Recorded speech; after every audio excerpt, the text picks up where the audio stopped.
E vai continuar aquela semana que nós voltamos para a nossa história de vida, que é para que a gente leve o coração a você. Seu Marcinho, você tem até às 20 para as 10. Ah, nossa, que beleza. Vamos tentar não cansá-lo, né? Nós estamos generosos hoje. E a luz, assim, meio... A gente acende. Ah, muito obrigado. Porque senão, daqui a pouco o pessoal fica com sono, né? A luz me ajuda. Você é a Patrícia? Eu achei muito bacana o que a Patrícia falou, porque de fato, às vezes, é assim mesmo. Eu tenho ideia de que as pessoas ali estão dominadas, né? Porque eu estou usando a palavra, elas são muito humanas, né? Tudo. Às vezes, qual a diferença entre eu que estou aqui hoje e você que está aqui?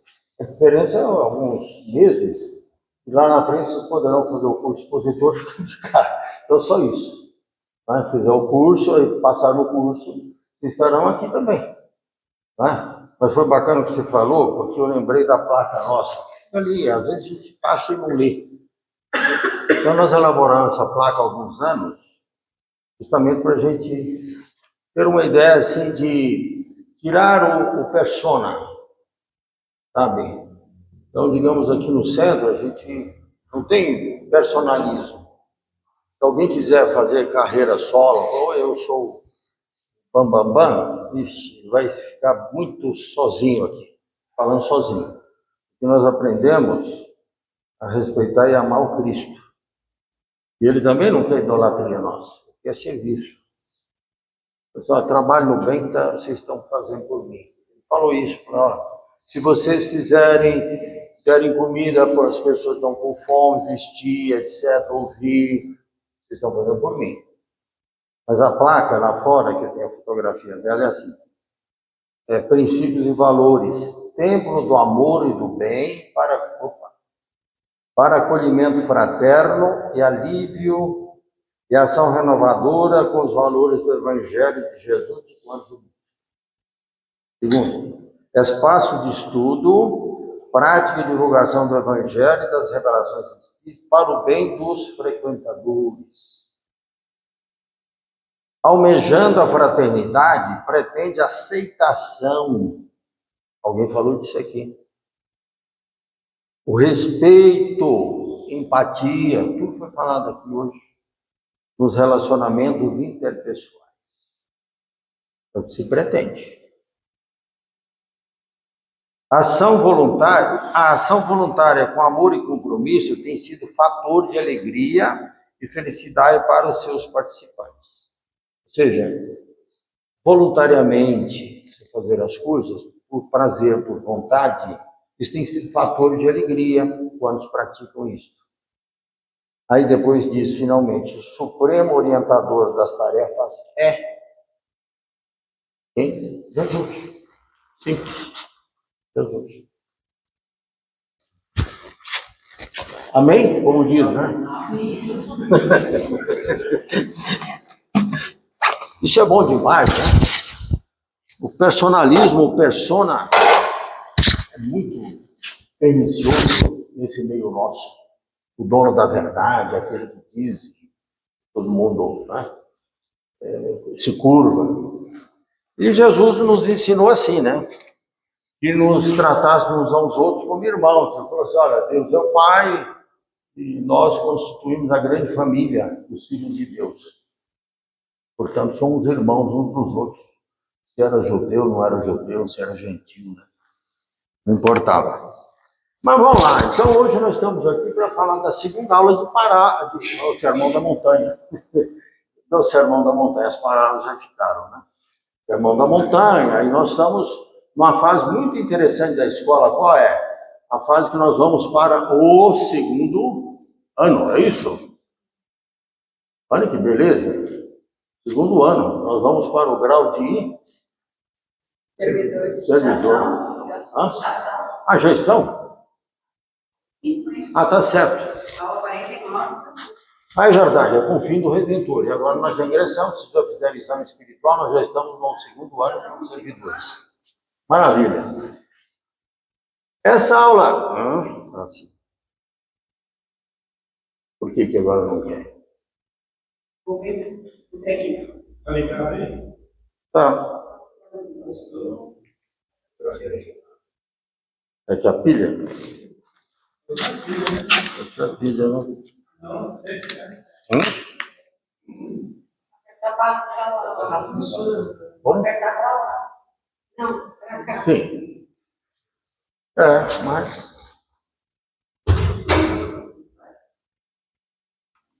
Interessante.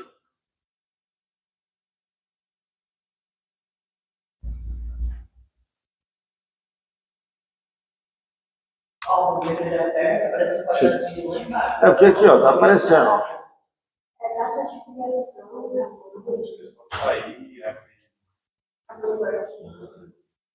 Será que a aula lá tinha que não toca? Sim, às vezes não é bem isso aqui, às vezes a aula travou lá. Hã? A aula está travada.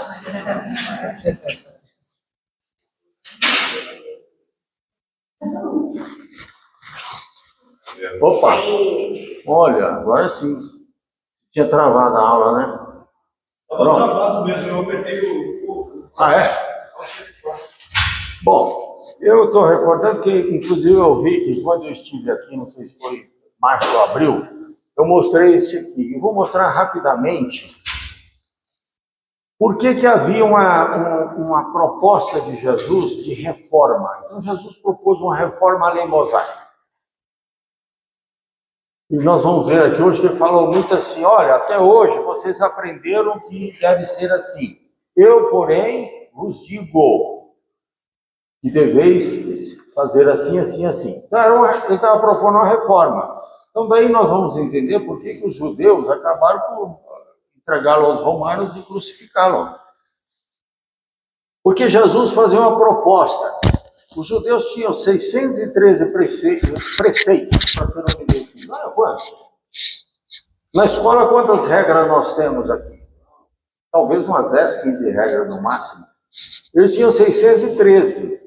305 eram negativos. Então, hoje você não pode fazer isso. 248 eram positivos. Os mestres fariseus ensinavam a fazer o que era ordenado. Eu falei assim, você tem que fazer. Por que eu tenho que fazer isso? Eu tenho que fazer o que eu tenho que fazer. Porque está escrito. Cumprindo preceitos da lei mosaica. Aquela história, não trabalhar de sábado. Jesus fala, o que é melhor fazer no sábado? Um dano ou um benefício? Curar alguém e deixar que alguém morra.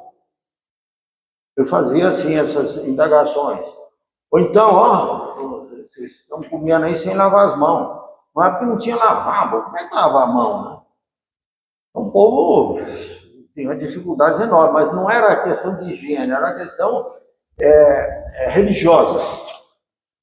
Aí Jesus falou, o que faz mal não é o que entra pela boca, mas o que sai pela boca e vem do coração. Então ele tinha umas respostas que deixavam os seus interlocutores confusos e desmoralizados, né? Porque ele via pela lógica. Então ele propunha a reforma da lei mosaica, abolir os preceitos em favor das boas ações. Não sejais iguais a eles. Isso é uma coisa muito bonita. Jesus fala assim, olha, o pessoal faz assim, mas não estão bem fazendo assim. Então, não sejam iguais a eles, façam diferente. Então, essa é a questão que eu estava vendo aqui vocês conversando. É muito bacana, o mundo está aí, uma balbúrdia enorme, você levantou algumas questões de lideranças, vamos dizer, falsas lideranças, que levam multidões, etc. E às vezes nós constituímos em grupos pequenos para o estudo, a vivência, a reflexão sobre o Evangelho. Não nos preocupemos com isso.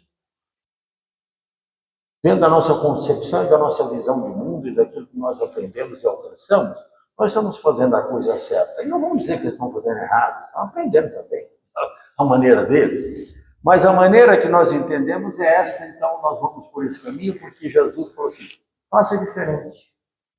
Todo mundo faz assim? Todo mundo faz assim, então faz diferente. Faça melhor. Essa é a proposta dele, muito singela. muito singela. Então, por isso, ele propõe uma reforma dos costumes, da maneira de nos relacionarmos. Isso é muito interessante. E aqui, antes de mais nada, eu gostaria que a gente... Quem quer ler para mim? Quem quer ler? Pois não, você. Opa. Ela. Olha, você lê primeiro o quadro lá e o nosso amigo lê o segundo. Para nós, é natural que o os detalhes, caminho das felicidades efêmeras, sem sacrifício do interesse pessoal ou menor esforço. Por favor. Porém, Jesus concluiu a verdadeira vida cristã.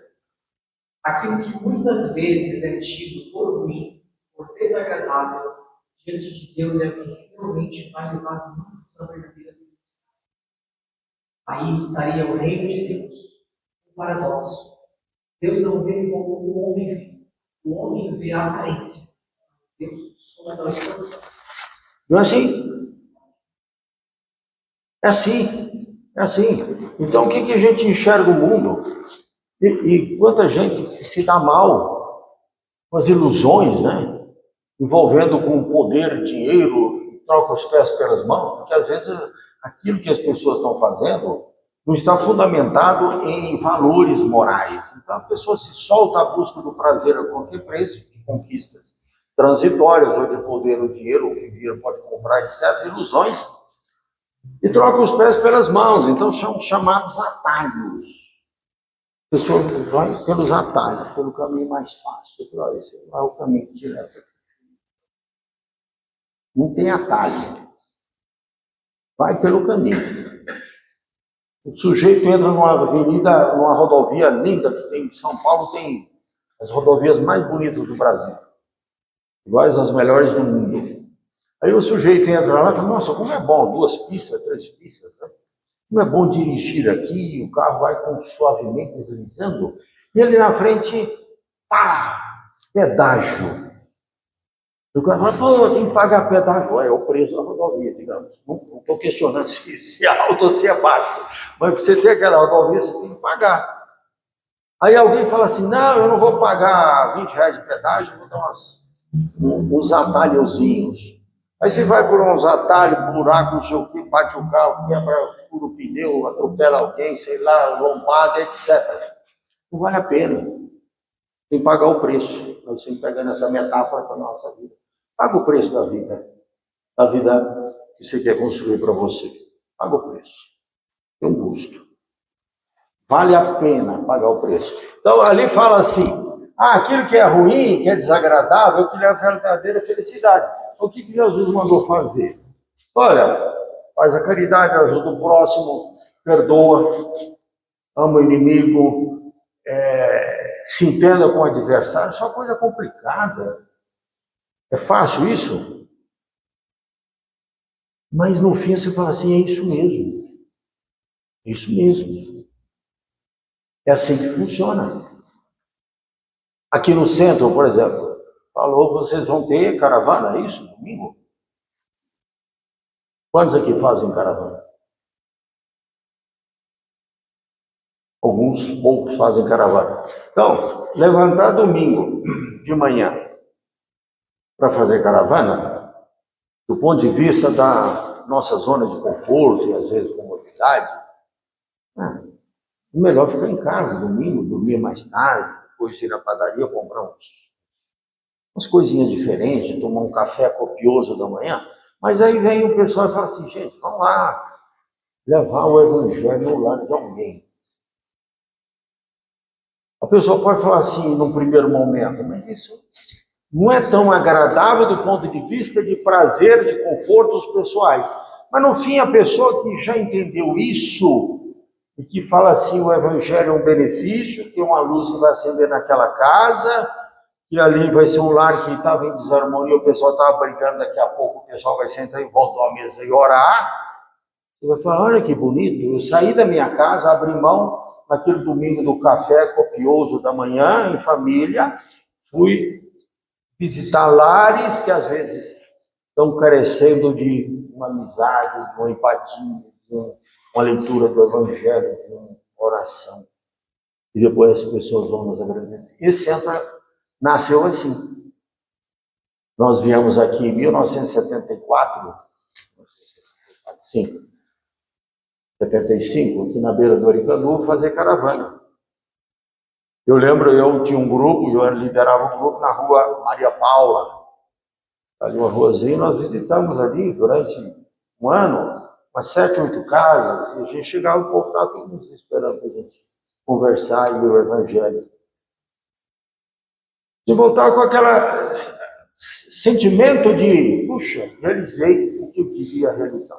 Tá? Não vim revogar a lei sem cumpri-la. Que lei que Jesus falou? Que lei? Lei de Moisés, especialmente os 10 mandamentos. Eu falei, eu não vim revogar os 10 mandamentos, eu vim cumprir. E aí no livro dos Espíritos, pergunta 614, pergunta, o que é a lei natural? É a lei de Deus, única que leva à felicidade, indica o que fazer ou não fazer. Infeliz é quem se afasta dela. Aí tem outra pergunta, onde está escrita a lei de Deus? Onde está escrito? Na consciência. Ah, eu despertei para isso ainda. Então, você está numa outra etapa que você vai responder aquilo que você aprendeu. Mas se você já aprendeu, agora esquece. Você já aprendeu. Então, você tem que responder por aquilo que você aprendeu. Coisa maior. Conhecimento. Então, é o que quando eu digo, eu estou aqui conversando com vocês, eu estou jogando uma semente para fora e uma para dentro. Estou falando para mim também. Por isso que é bom dar aula. Que a gente está assumindo um compromisso todo dia. Eu não posso falar aqui para vocês, olha, isso aqui é bacana, mesmo que eu não fale meu nome, eu não estou falando verdades minhas, mas estou falando verdades que o Evangelho trouxe. Mesmo assim, fica implícito que eu, no mínimo, eu estou buscando praticar aquilo. No mínimo. Se você sair daqui, terminar a aula, e eu vou sair ali fora, e alguém arranhar meu carro ali, bater e tal, e eu estiver nervosinho, bravo com o outro lá, você é cego! Oh, não, você fala assim, deixa eu ver. Eu dei uma aula, olha como é que ele está aqui fora. Compreendeu? Desmoralizante, né? Então, no mínimo, tá? Eles pensem 2 vezes depois na hora de dar aula, você também. Mas é bom, eu falo assim brincando, mas é muito bom. É muito bom, porque a gente tem a oportunidade de revisar aqui, passar em revista. Opa, aqui estão os 10 mandamentos, olha aí. Que Moisés teria recebido mediunicamente, né? Não terás outros deuses, não farás de imagem, não tomarás o nome do Senhor em vão, lembre-se que o dia de sábado, então, está aqui a origem, por que os judeus guardavam o sábado, né? E Jesus quis reformar isso, né? E depois, honra teu pai e tua mãe, não matarás, não adulterarás, não furtarás, não darás falso testemunho, não cobiçarás. Eu pergunto para vocês, isso aí, há quantos anos? Vamos lá. Jesus, há quantos anos? Jesus? 2024. Moisés, vamos falar em número redondo, vai? Jesus, 2000 anos. Moisés viveu quantos anos antes de Jesus? Mais ou menos, alguém imagina? 1.300, mais ou menos. Então, 3.300 anos tem isso. Imagina como andava a humanidade naquela época, num primitivismo terrível, numa selvageria total, sem muitas noções de bússola de valores morais. Isso aí foi uma bússola, uma síntese dessas. Um número pequeno de recomendações. Aí você lê quantos não temos? 1, 2, 3, 4, 5. 6, 7, 8. Então, naquela época, se você falava assim, você não pode fazer isso, Você não pode matar, você não pode roubar, você não pode adulterar, você não pode dar falso testemunho. Gera um êxito enorme. Não fazer o mal gera um bem enorme. Aí Jesus veio 1.300 anos depois e fez a virtude ativa. Qual é a virtude ativa? Faça. Ame. Ajude, ampare. A diferença? Então, muito antes, não faça o mal. Jesus depois disse, faça o bem. Virtude ativa. E me falem aí, leia aí, fala assim, quantos desses mandamentos se referem à nossa relação com Deus e quantos mandamentos se referem à relação nossa com os mesmos? É fácil, dê uma olhada aí.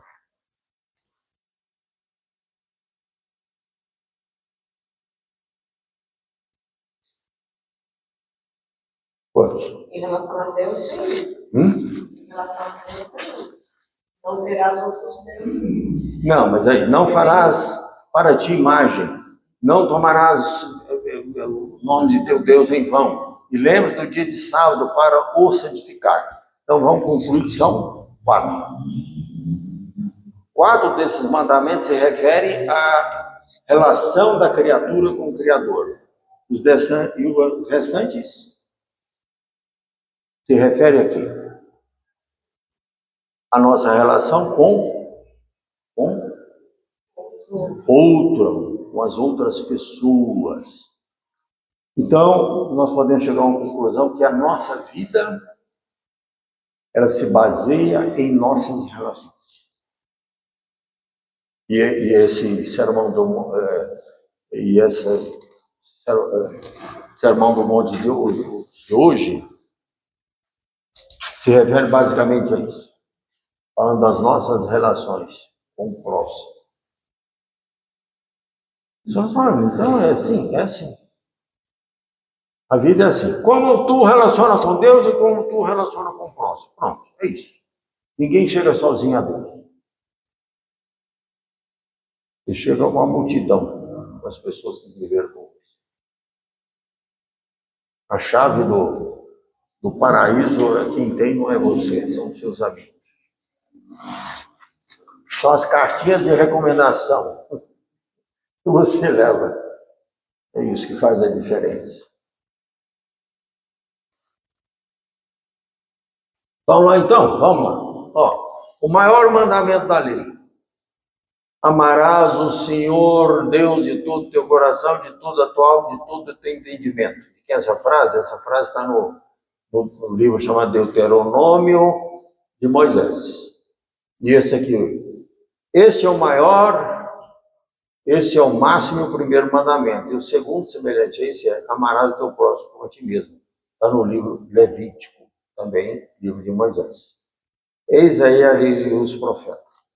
Então, as pessoas repetem assim, dizendo, o que Jesus nos ensinou? Jesus nos ensinou a amar a Deus sobre todas as coisas e o teu próximo como a ti mesmo. É isso? Deu um nome na minha cabeça agora. Deu um nome na minha cabeça. Pois não. Foi Jesus que disse. Não. Não foi Jesus que disse? Pois é, está vendo? Jesus não disse. Ele recuperou. Então, isso é um engano nosso. Mas o que ele fez? Então, por isso que Jesus, ele pegou isso, ele falou, eu não vim revogar a lei, eu vim cumpri-la. E onde ele pensou isso? Você tem o Velho Testamento em casa? Por exemplo, se tiver, vai lá, pega o livro Deuteronômio, no Velho Testamento, 6:5. É isso aqui. Amarás o Senhor Deus de todo o teu coração, de todo o teu alma, de todo o teu entendimento. E no livro Levítico 19:18 está aqui, amarás o teu próximo como a ti mesmo. Quer dizer, um, de certa forma, não tem conexão nenhuma com o outro. Só que Jesus falou assim, na lei está escrito isso, esse é o maior mandamento. Tanto é que o título é o maior mandamento da lei. Tudo bem? Então, por que nós falamos que Jesus disse? Porque ele tirou de lá e disse, esse é o maior mandamento da lei mosaica. Faz isso que está tudo certo. Tanto é que ele disse, aí está a lei e os profetas. Está tudo, é uma síntese. Ou seja, faça isso que está tudo bem. Amar a Deus, ao próximo e a ti mesmo. Aí tem gente que fala assim, E essa turma...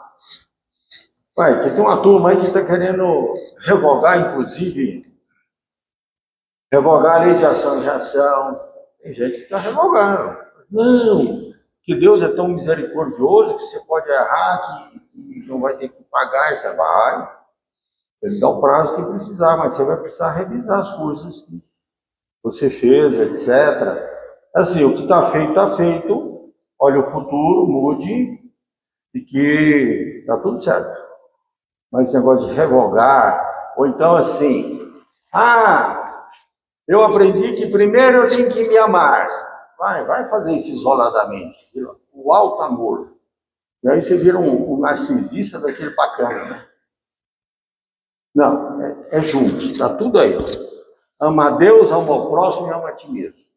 Está tudo certo. Tanto quanto um ou outro, e vai assim que está tudo bem. Vocês já ouviram isso? Primeiro eu tenho que amar a mim mesmo? Ou não? Estou falando umas coisas meio... Eu já ouvi assim, eu não amo direito nem eu. 100% é que vai tomar o próximo. Não, mas dá para começar por algum lugar. É muito difícil essa aula? Não, acho que bom. E aí começamos a entrar nas frases de Jesus que propôs a reforma. Olha, os antigos diziam, não matarás. Onde está escrito isso? Nos 10 mandamentos. Eu, porém, vos digo que não se deve nem colerizar-se contra alguém. Caramba! Aí ficou mais difícil, hein? Ficou mais difícil. Ele já formou, deixando a coisa mais difícil. Aí ele falou, se estiveres apresentando a tua oferta no altar, os judeus apresentavam uma oferta, né? Deixa ali a tua oferta e vai conciliar-te. Primeiro com o seu adversário enquanto estás no caminho com ele. Aí a frase é longa, diz, porque está no caminho com ele, para evitar que ele te denuncie, que você vai preso. A prisão aí não é a prisão de ir para a cadeia, não, é a prisão mental. Você se ligar a alguém por laços, às vezes, de ódio, de rancor, de ressentimento, de mágoas, ele cria um laço que vocês vão caminhar juntos. Cria um processo obsessivo, né? Difícil contornar. Então, eu falo assim, olha, você entenda com o seu adversário, enquanto você está caminhando com ele. E é bacana isso, por quê? Porque Ernesto Bozano, um estudioso do aspecto científico do espiritismo, ele escreveu em Pensamento e Vontade, os sentimentos endereçados a outrem, seja de ódio ou afeição, originam formas, pensamentos semelhantes a projéteis. Interessante. Quer dizer, a afeição vai envolvê-lo em bons fluidos, e o ódio vai envolver a pessoa. Então, quando às vezes a gente está assim com um amigo nosso, alguém em casa, que não vai falar mal de alguém, nós estamos mandando umas metralhadoras. Sabe assim? Perigoso. No livro do Chico Xavier, dos casos de Chico Xavier de Ramiro Gama, para quem gosta de casos bonitos, casos simples da vida de Chico, esse livro eu recomendaria, Lindos Casos de Chico Xavier, com Ramiro Gama. E Chico era aquela pessoa que tinha muita bondade, né? Mas um dia de sábado eu tinha que trabalhar, ele trabalhava no Ministério da Agricultura, e ele perdeu a hora. Ficou psicografando até tarde, perdeu a hora. E saiu muito rápido, foi embora. Nem esperou a charrete que levava ele. Sabe o que é charrete? Sabe? Quem não sabe o que é charrete? No interior, antigamente, as pessoas se conduziam na charrete. Um cavalo puxava ali. Era um veículo interessantíssimo. Quando não tinha um automóvel. E ele foi a pé. Aí, no que ele vai passar no lugar, tem uma senhora na porta esperando ele passar. Falou, Chico, eu estava muito tempo aqui esperando você. Falou assim, dona fulana, desculpe. Na hora do almoço eu falo com a senhora e foi embora, estou atrasado. Foi embora. E ele está lá na frente, ele tinha um protetor espiritual que não deixava ele fazer coisa errada no Chico. Quem era o protetor dele? Emmanuel. O Emmanuel falou, Chico, para aí, olha para trás. Vai lá, atende ela, Chico. Atende, ué. O que é 3 minutos? Você vai gastar 5 minutos? Aí o Chico voltou e falou assim, ela falou, eu sabia que você ia voltar, você tem um coração tão bom, eu sabia. Chico, eu recebi, através dele, eu recebi uma receita de Bezerra de Menezes, um remédio homeopata, e ela não estava entendendo como é que era o receituário, a letra, sei lá o quê. Ela queria só um esclarecimento. E o Chico esclareceu, tal, despediu e foi. E foi e partiu também agora para tentar a diferença. A Emmanuel falou assim, para, Chico, agora você para e dá uma olhadinha para trás. Vê a boca da fulana de tal. Mediunicamente ele enxergou que saía de lá uma energia, um ectoplasma, que vinha em direção ao Chico, que envolveu o corpo dele. Está vendo, Chico? Olha aí, ela está mandando energias boas para você, muito bons. Porque ela disse, vá com Deus, Chico, quando se despediu. Imagine se você falasse, vai com o diabo. Chico Emmanuel falou para ele. Estava saindo cisco da boca dela. Então isso faz uma diferença muito grande.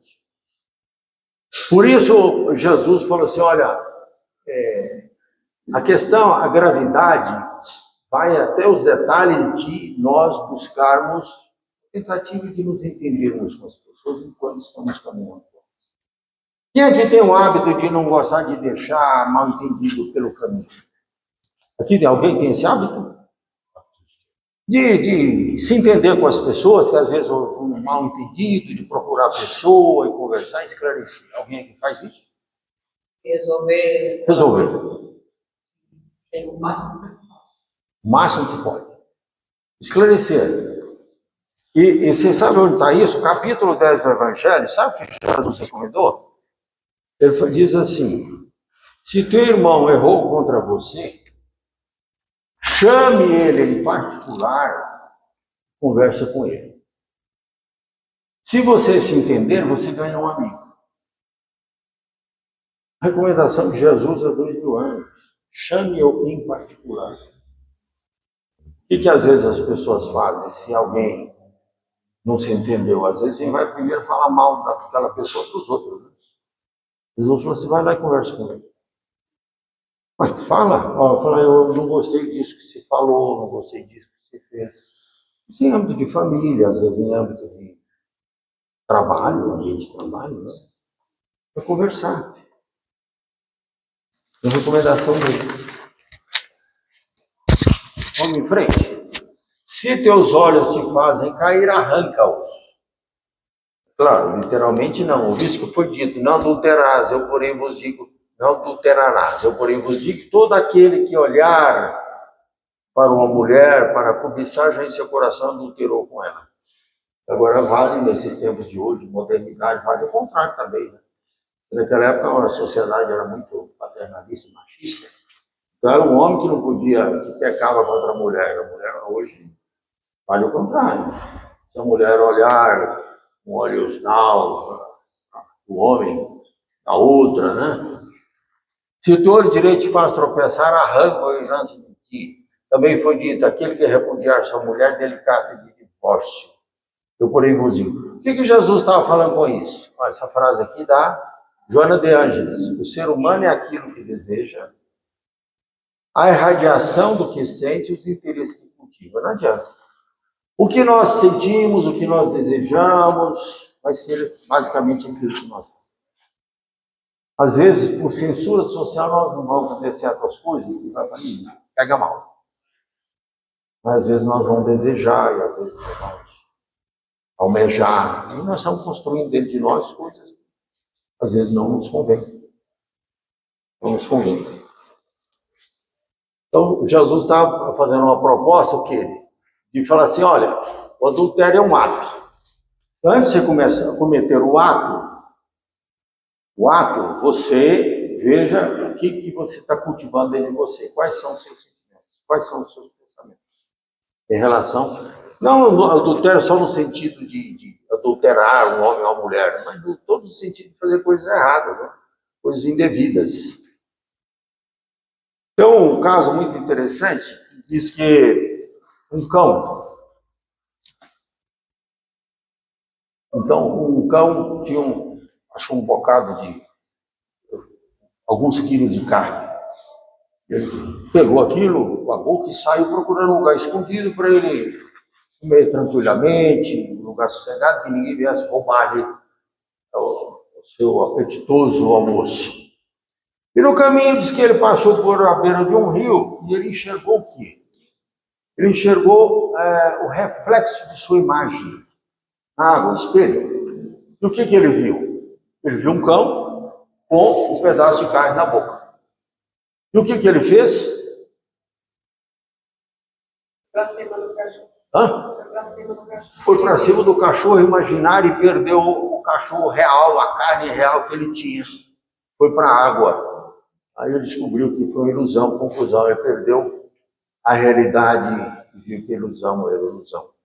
Então foi isso que ele fez. Então quantas pessoas, às vezes, no mundo, iludidas, vão atrás de quimeras, de coisas sem pé nem cabeça, sem base na realidade, nas nossas necessidades evolutivas para se puxar. Eu me perdi. Às vezes, É o que fala no começo, o caminho mais fácil. o caminho mais fácil. Batalha. Aquilo que de repente é o conveniente do momento.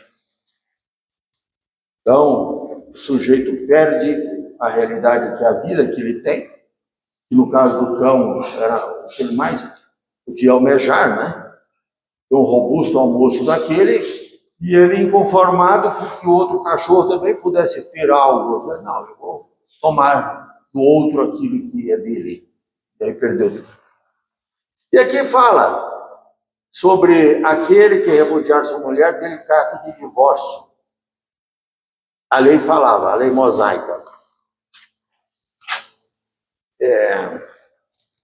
Havia uma controvérsia aqui, eu preciso esclarecer, mas é o divórcio, do ponto de vista espiritual. O que o Espiritismo, que pensa que o Espiritismo orienta sobre o divórcio?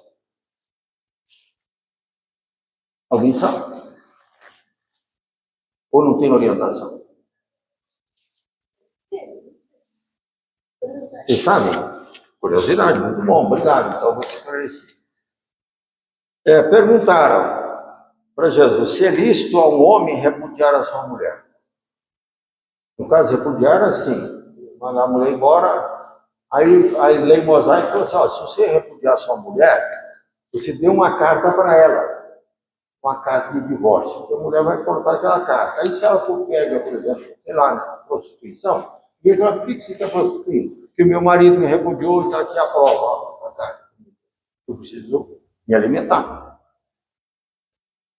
Olha que absurdo. Era 3 vezes. Você tem que repudiar 3 vezes. Então, olha aí. Podia 3 vezes? Não, para ser divorciado, ninguém não tinha que falar 3 vezes que não queria ela. E aí dava a carta para ir embora. Dava a carta para ir embora. Então, aí Jesus disse, deixará pai e mãe, se ligará um outro, uma só carne. O homem não separa que Deus juntou. E nos casamentos hoje católicos tem isso. O que Deus juntou. O que Deus juntou? Deus juntou pela lei do amor. Então não é Deus que juntou, é o amor de um pelo outro que juntaram. Mas se um dia o amor acaba? Se um dia vem a traição? Se um dia vem as brigas? Se um dia vem as agressões? O desrespeito? Tem lei de Deus aí, lei do amor? Tem ou não? Não, acabou. Não tem mais a lei do amor. Então aí justifica-se o divórcio. Como vai ficar junto um casal que não se respeita, que se agridem, e brigam? Por quê? Cada um toma o seu caminho. Então, o divórcio, aí o Espiritismo diz, Evangelho segundo o Espiritismo, capítulo 22, você pode ler lá, no contexto maior. O divórcio é uma lei humana que tem por objetivo separar legalmente o que de fato está separado de fato. Se o casal combinou antes de encarnar, não viver a vida junto, e aí acaba separando, tem que reencarnar de novo para recuperar. Então o pessoal fala isso, fala, então é melhor aturar esse cara até o fim agora, porque já termino, minha missão foi. Meu caro, uma coisa, não, isso está tudo errado. Vamos pensar pela lógica das coisas. Pela lógica das coisas. No plano espiritual, você estava ali juntos, irmãozinha dada, naquele jardim bonito lá do nosso lar, e fazem planos, etc. Vamos casar, a gente se encontra e tal, vamos ficar de mãozinha dada lá na terra e tal. Bonitinho. E casam. E a coisa vai bem até, de repente, vem uma crise. Graças a Deus, a crise não vem para todo mundo. Acontece as crises. E aí vem a separação. E aí vem essa história. Mas por que vai ter que casar de novo? Se os dois decidiram que vão botar fim nisso, os dois decidiram. Olha que bonito.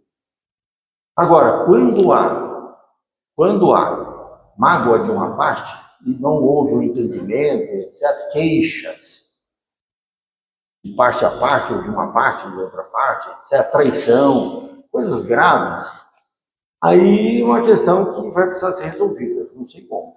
Eu acho que provavelmente não é nem casar de novo. Como é que vai ficar esse casal? Às vezes vem no grupo familiar, de uma outra maneira, enfim. Mas o ideal mesmo é, se for separar, eu imagino tem que separar, separe como diz, né? Numa boa. Tudo bem? Tá cheio de casal por aí, eu converso com muitas pessoas. Se a separação for gerada por pensamento, a separação foi boa. Hã? Como é que foi? Se houve a traição, e a separação foi de boa. Não. Não, você Eu está vou me falar perguntando alguma vou coisa? abrir um caso meu. Eu sou casada. Sim. Eu até tentei, foram 3 vezes, né, até aguentar tudo o que aconteceu. Então, até a hora que chegou, na verdade, quem moveu toda essa história foi minha filha mais nova. Eu uma situação em casa e tal, e aí a gente separou mesmo. Tanto é que eu falava que eu não botei ele pra fora. Ele saiu porque quis. É claro, então, pois é, você queria prosseguir. Então, aí a questão você está falando assim, quando há uma separação de boa. Realmente, eu não fiz guerra nenhuma. Ótimo. Ele traiu. Mas você tem mágoa? Não, hoje não. Então, se ela resolveu dessa maneira, está resolvido. O problema é quando a pessoa fica se queixando, aí complica. Isso vai longe. Às vezes vai além dessa vida. Aí remete à questão anterior. Aí vira o adversário, reconcilie quando você está caminhando com ele. Você ia falar? Então, entra tudo isso. Uma questão mal resolvida. Ele está pagando o pecado dele já hoje. Pois é. Pois é. Então, às vezes é a história do cachorro, né? Ele tinha um filé na boca, foi procurar o filé fora. Então, ok. Ó, como é que a lei, como é que funcionava a lei? O Velho Testamento, olha aqui, eu trouxe aqui para vocês verem como é que era duro. Entre aspas, se um homem tomar uma mulher, casar, né? E a tiver consigo, e ela não for agradável aos seus olhos por alguma fealdade, sabe, você amanhece um dia e olha assim, depois de 1 ano, 2 anos, 3 anos, essa mulher minha não é assim tão bonita, essa mulher minha é feia. Olha, fará um escrito de repúdio, lhe dará na mão e a despedirá da sua casa. Olha, que coisa horrorosa que era. O mundo melhorou bem, né? Já usaram quando tiverem dinheiro para bancar, pode ter quando quiser. Quando quiser. Esses são os costumes. Bom, vamos mudar de assunto. Seja a tua palavra sim, não. Sim, não. Com vício do que foi dito. Não jurás falso. Eu, porém, vos digo, de maneira nenhuma jureis. Nem jureis pela tua cabeça, porque não podes tornar um só cabelo branco ou preto. Seja, porém, o vosso falar sim, não. Isso é muito bonito. Usar de sinceridade. O que eu posso, o que eu não posso, o que depende de mim, o que não depende de mim. Eu acho que até por causa disso que criou assim. Se Deus quiser, amanhã eu estarei aí. Ou seja, a pessoa está dizendo o seguinte, olha, por mim eu vou. Mas se acontecer alguma coisa, se hoje para amanhã eu desencarnar, por exemplo, nós não sabemos. Eu não vou. Então isso é muito bacana, a gente não, para nos safarmos às vezes de uma situação complicada hoje, a gente inventar coisas mirabolantes que a gente não consegue fazer. Tem muitos exemplos disso no mundo. No mundo corporativo, tem alguns exemplos de empresários que tomaram atitudes e prometeram, daqui 12 anos eu passo o controle acionário da empresa para o outro grupo que comprou. Houve um caso assim enorme no Brasil sobre isso. Aí passou 12 anos, o outro sócio que botou dinheiro, ele chegou e falou assim, cadê minha ação que o senhor prometeu para mim ter o controle acionário da empresa? Ah, mas já passaram 12 anos? Sim, eu aguentei os 12 anos, agora eu quero gerir a empresa, sabe? Então não adianta, chegou, chegou. O Divaldo Franco conta uma história de um sheik árabe que tinha os inimigos dele, eram os judeus, né? Então o sheik um dia pegou um judeu desprevenido e falou assim, pronto, peguei ele. Condenou à morte, falou, daqui 3 semanas eu vou executá-lo. E mandou avisar a turma ali do deserto próximo, e no dia da execução apareceu uma multidão. Mas uma multidão naquela época devia ser umas 30 pessoas. E lá foi o sheik árabe executar o judeu. O judeu falou, eu preciso me safar disso, né? E aí o judeu o árabe fez aquela pergunta clássica, último desejo. Aí o judeu falou assim, que o senhor preserve a minha vida. Eu falei, não, isso não, é que o senhor está aqui para ser executado, eu vou preservá-lo. Como assim? Eu queria que o senhor falasse, não, eu quero que o senhor preserve minha vida, porque sei que os cavalos árabes são extraordinários, e sei que o senhor tem um cavalo árabe, que o senhor ama ele demais. Eu falei, é verdade, eu amo muito meu cavalo, e o senhor sabe, sei, sim, senhor. Então, eu gostaria que o senhor preservasse a minha vida durante 1 ano para me ensinar o seu cavalo a falar.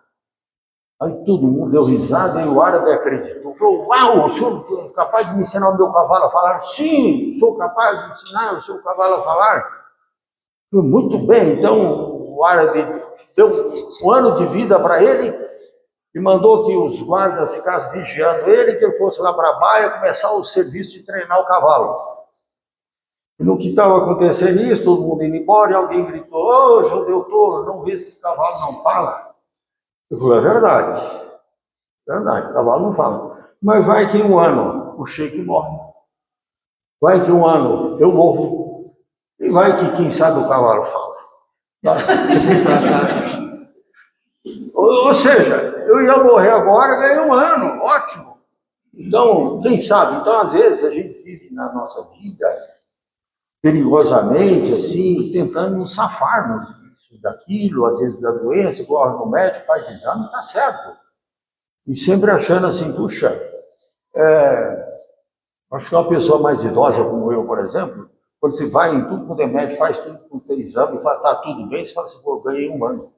Sabe, é mais ou menos aquilo. Então, vou aproveitar esse ano para viver com alegria, com amor e etc., porque o dia chega, né? O dia chega naturalmente. E aí a gente. Mas viver dentro de realidade, né? Não, coisas mirabolantes, inalcançáveis, né? Que não pode cumprir. Então, isso aí, no meu entendimento, nosso entendimento é o tal. Se já a palavra assim, sim, não.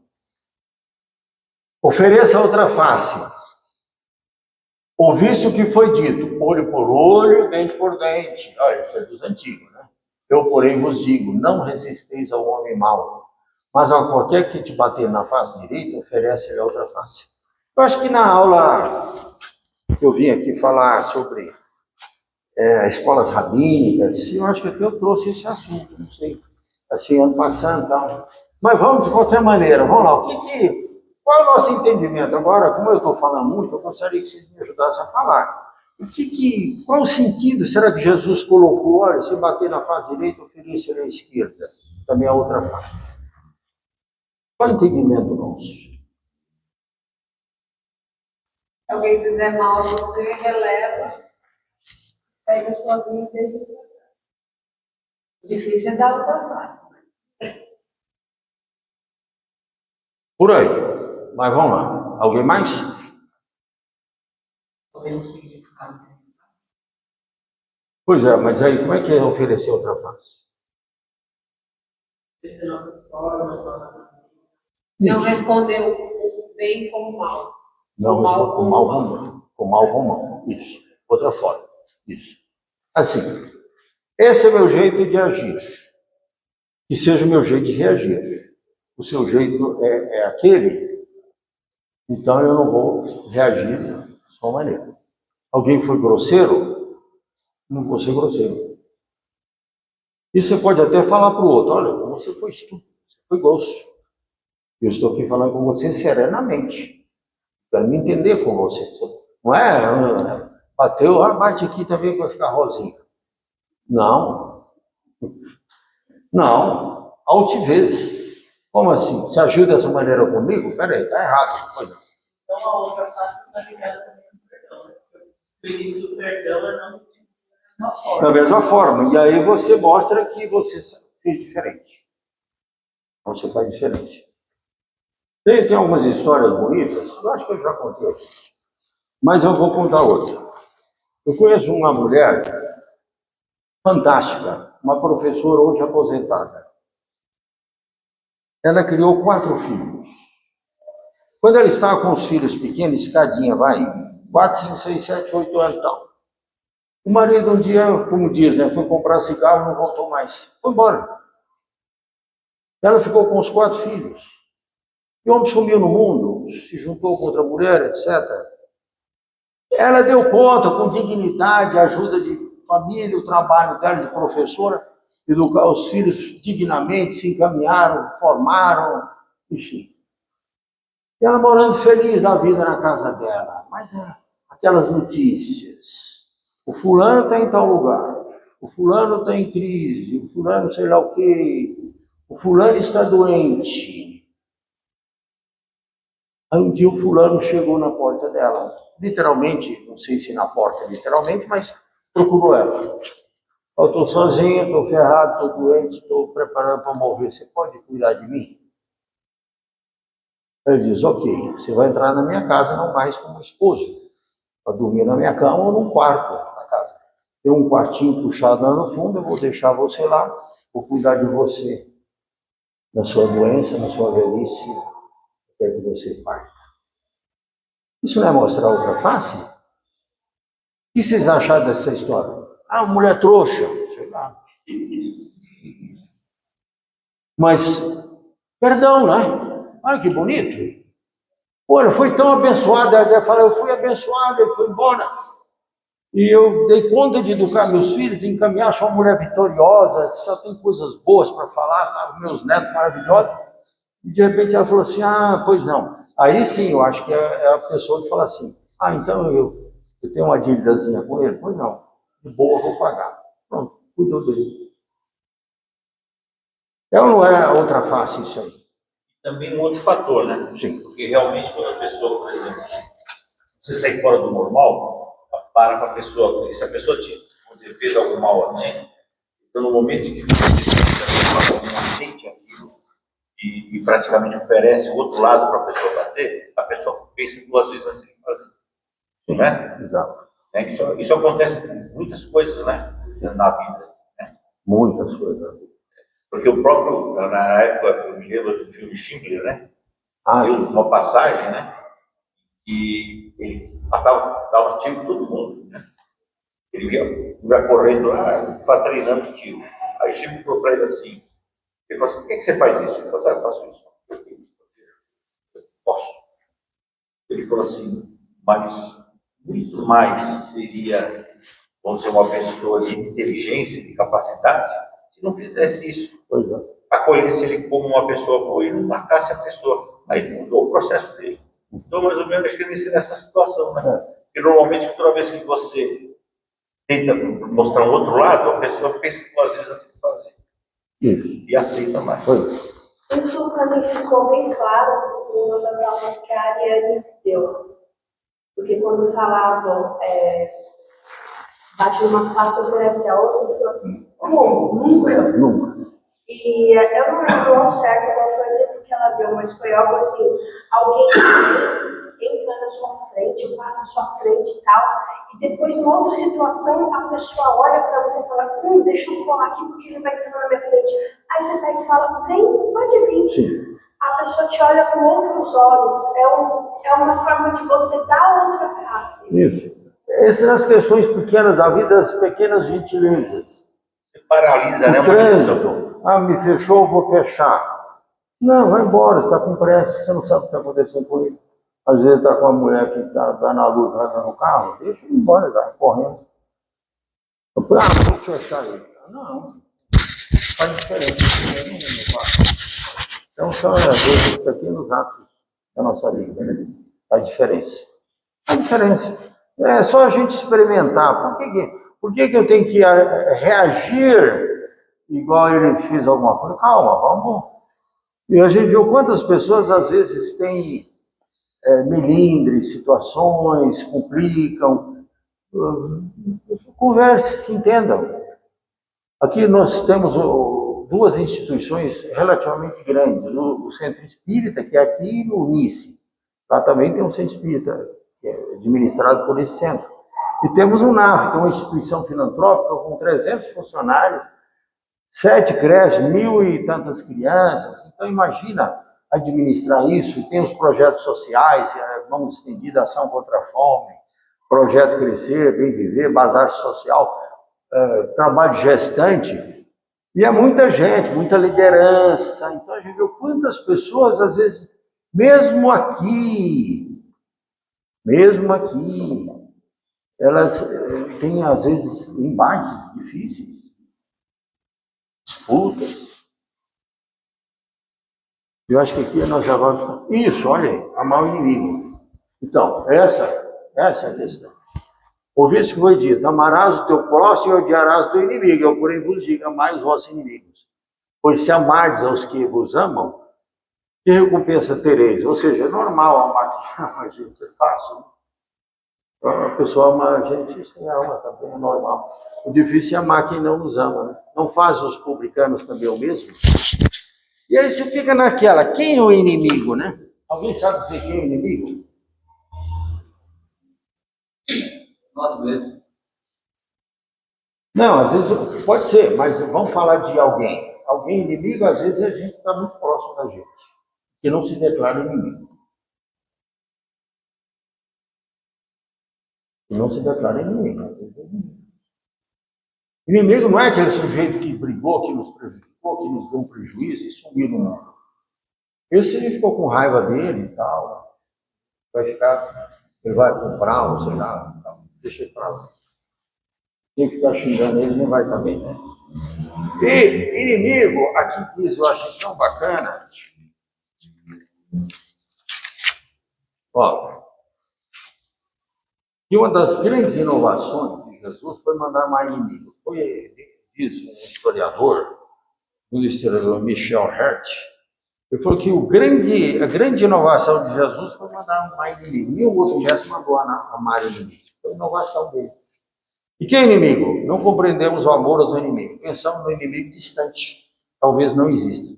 Mas o inimigo é a pessoa do nosso convívio, que nos antipatiza. As pessoas às vezes não falam, eu não gosto de você. Está por aí. Não porque erramos, mas porque tem inveja. Pensar nisso? Por competição. Então, por isso que eu acho que às vezes dentro das nossas instituições existe um pouco de competição. Imagina, até para servir a Jesus existe competição. A vaidade, né? A vaidade, a vontade de estar no comando, de liderar, o medo de perder o protagonismo. Por que às vezes tem centro espírita e que o fundador do centro morre presidente do centro? Porque você acha que não dá para fazer sucessor? Aqui no nosso centro espírita sempre trabalhamos em grupo para evitar isso. Evitar o dono do centro espírita ou a dona do centro. Mudar as lideranças. Né? Isso faz uma diferença muito grande. Então, não são os que têm dificuldade, são os que têm dificuldade de aplaudir as nossas vitórias, mas que aparecem compungidos em nossas dores, porque é fácil ser anjo. Então, se você fala assim, olha, comprei uma casa bonita e chama o pessoal lá para um almoço, você vai mostrar a sua casa bonita e chama um bando de gente lá, seus amigos, familiares. Aí, nossa, que lindo! Olha como, puxa vida. Tá ganhando bem. Pois é, e às vezes é aquele seca a pimenteira, como diz, né? Às vezes o cara tá lá, você tem que botar a ruda ali, que senão vai. Não, bem Vai Já tirar tem que botar as 7 ervas na porta. vai tirar os azares. A lousa para essa porta. Bacana! Então não chama ninguém quando você fizer a sua casa nova, não. Chama só as pessoas que falam isso, eu tenho certeza que me amam. É minha mãe, meu pai, meus filhos, meus irmãos. Os irmãos tiver muito cuidado. Eu não estou nesse livro, tá bom? Hã? Eu não estou nesse livro. Não, mas nós estamos aprendendo. Maturação. Nós estamos aprendendo. Nós estamos aprendendo. Às vezes quem menos a gente espera é o inimigo mais. Mas o livro dos Espíritos é muito bom, né? Tem uma pergunta chamada pergunta 887. Olha. Amar os inimigos não é contra as nossas tendências? Allan Kardec fazia umas perguntinhas assim para falar, que história é essa? Jesus mandou amar inimigo. Oh, quem é que ama inimigo? Não é contra a tendência humana nossa? Olha o que os Espíritos responderam. Não se pode ter pelos inimigos um amor terno e apaixonado. Amar os inimigos é perdoar e pagar o mal com o bem. Bom, se fizer isso, tá bom. Você não precisa mandar um WhatsApp para o inimigo, vem aqui na minha casa comer uma pizza sábado à noite. Não faça isso. Não faça, deixa o inimigo lá. Mas se o inimigo vai passando a pé e vai olhando para as estrelas e tem um buraco na frente, você vê que ele vai cair, você grita, ô inimigo, cuidado que tu vai cair no buraco. Você fez a tua parte, você fala assim, não vou ficar caladinho que ele vai cair no buraco bem feito. Aí você não perdoa ele. Não, até fala, mas fala baixinho. Não, tem que gritar bem alto e puxar no braço. Cuidado, tu vai cair no buraco. Aí você salvou tua alma. Não sei se você salvou ele, mas tua alma você salvou. Pronto. O tempo que você me deu acabou? Você tem mais 6 minutos. Quanto? 6. 3? 6. Ah, 6. Então dá tempo para a última. Tá vendo? Aqui a coisa estava na hora certa. Ignora a tua mão esquerda que faz a direita. Então evite fazer as coisas boas diante dos homens para ser visto e levar aplauso. É isso que Jesus falou. Não faça as coisas para os outros para levar aplauso. Quando, pois, deres esmola, não faça tocar trombeta. Os judeus faziam isso, como fazem os hipócritas. Em verdade, vos digo que a receber a sua recompensa. Mas quando deres esmola, não saiba a tua mão esquerda que faz a direita. Sabe aquele sujeito? Ah, eu fiz, eu doei, eu ajudei, eu faço, eu sou bom e tal. Não faz isso não, fica caladinho. Fica na tua, se você deu mesmo com tudo de ajudar, não fica botando na mídia social. E a gente fala que às vezes aparece, o pessoal comenta, né? E não devia comentar, né? Porque às vezes a pessoa está aprendendo agora, e vai uma vez por ano, 2 ou 3 vezes por ano, entregar a cesta básica para as famílias carentes, faz até selfie. E põe na rede social e tal, nunca mais aparece.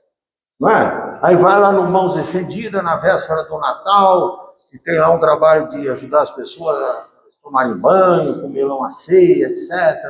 E aparece lá, são selfies. E pronto, vai aparecer só no ano seguinte. Tem um mérito? Tem um mérito.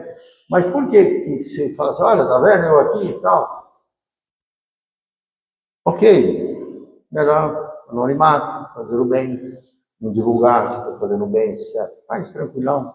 Ou então é melhor você vir toda semana e faz uma selfie toda semana, tá bom. Estou aqui de novo. Mas manda você. É bom estar na propaganda, estimulando as pessoas a fazerem também. É isso. Mas bacana, humildade. Então pronto, vou fechar aqui contando uma história muito bonita que aconteceu mesmo. Quando da Segunda Guerra Mundial, que Hitler expandiu por toda a Europa,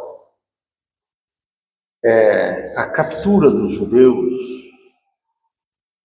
prendendo-os, conduzindo-os para os campos de extermínio. E eles chegaram até onde? Até onde era a antiga Iugoslávia, na Bósnia. E lá vivia, em 1944, uma mulher chamada Jesneba, era uma muçulmana. Ela vivia lá com a sua família e ela tinha uns vizinhos, amigos que eram judeus, cubijos, que eram muito amigos dela. Ela se dá muito com eles. E quando a Gestapo veio capturar os judeus, os seus vizinhos, ela aprontou o maior problemão. Eu não sei como ela se safou deles e ela conseguiu salvar os amigos dela. Preservaram a vida e eles conseguiram fugir para um lugar seguro. E eles contaram essa história para alguém, o Estado de Israel ficou sabendo, e ficou registrado lá esse ato bonito heróico dela, que ela esqueceu. Casou, teve filhos, muitos filhos, netos, bisnetos, etc. Passados 50 anos, em 1994. 1994, quando a Iugoslávia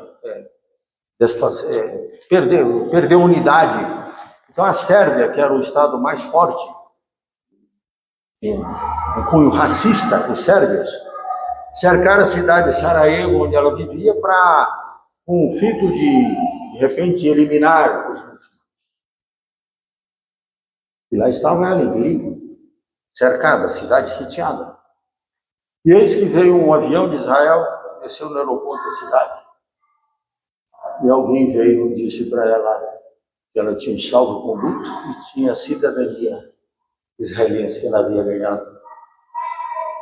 Que ela poderia viver agora em segurança em Israel. E ela falou assim, bom, mas eu vou se vocês levar toda a família. Quantos? Tinha uns 30. Foram todos para Israel. Ganharam cidadania. Ou seja, aquilo que ela fez, por que ela fez? Ela fez porque ela achou que estava errado. Como assim? Vai levar meus amigos no campo de concentração. Ela não fez para fazer média, para fazer uma selfie, para ficar falando e se gabando que ela fez isso. Ela fez isso, salvou os amigos se evadiram, fugiram para lugar seguro. Ela esqueceu o assunto e foi tocar a vida dela. Eu não sabia mais disso. Em 94 veio a misericórdia divina, o bem que ela fez lá atrás veio ao encontro dela. Então, o que eu quero dizer para você? Duas coisas importantes para a gente pensar. Todo mal que eventualmente a gente faz, vem ao nosso encontro em algum dia, em algum lugar. A gente acerta. Mas agora eu vou falar coisa boa. Todo bem que a gente faz, em algum lugar, em algum momento, que já não tem a preocupação de que eu estou fazendo isso para mostrar para os outros, ou para dizer que eu sou bom, tudo bem que nós fizermos também vem no nosso encontro, num momento, às vezes, delicado e difícil. Confie nisso, é da lei de Deus. Confie. Vale a pena fazer o bem. Vale a pena fazer o bem de forma anônima. Cada bem, cada bênção, cada palavra, cada evangelho no lar que se quiser, cada cesta básica que se distribuir, cada mulher gestante com dificuldade enorme que você puder ajudá-la, orientá-la, ajudar no processo de aleitamento com leite, tudo isso você vai esquecer, você vai tocar a sua vida. Mas em algum lugar, em algum momento, o astral vai vir na sua direção e vai te salvar. Jesus abençoe.